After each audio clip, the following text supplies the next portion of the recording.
ফের দুর্ঘটনার কবলে যাত্রী বোঝাই বাস। অত্যন্ত দ্রুত গতিতে বর্ধমান থেকে কুসুমগ্রাম অভিমুখে যাওয়ার পথে মঙ্গলবার নিয়ন্ত্রণ হারিয়ে রাস্তার পাশে ধানের জমিতে গড়িয়ে বিপত্তির মুখে পড়ল যাত্রী বোঝাই বাসটি। বাসের যাত্রীরা বারবার বাস চালককে ধীরে চালানোর কথা বললেও বাসের চালক অত্যন্ত দ্রুত গতিতে বাস চালানোর ফলে এই বিপত্তিকর পরিস্থিতি তৈরি হয়। সাত সকালে দুর্ঘটনার কবলে পড়েছেন যাত্রীরা।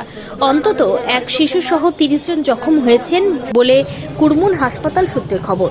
তাদের মধ্যে বেশ কয়েকজনকে বর্ধমান মেডিকেল কলেজ হাসপাতালে স্থানান্তর করা হচ্ছে। দুর্ঘটনাগ্রস্ত বাসটিকে উদ্ধারের চেষ্টা শুরু হয়েছে। ভান্ডারডিহি ও ছোট বেলুনের মধ্যবর্তী এলাকায় এই ঘটনা ঘটেছে। দ্রুত গতিতে বাস চালানোর জন্য নিয়ন্ত্রণ হারিয়ে এই বিপদ হয়েছে বলে যাত্রীদের অভিযোগ। আমরা এক বাসে যাতায়াত করতাম বহুদিন। কুসুমগ্রাম ব্রাঞ্চে ও স্টাফ ছিল, SBI স্টাফ, স্টেট ব্যাংকে। ওই সকালে ওই বাসটাতেই প্রতিদিন যেতেও, আমরাও যেতাম পরের বাসে। আমরা তো বর্ধমানে এখানে পোস্টিংয়ে চলে এসেছি।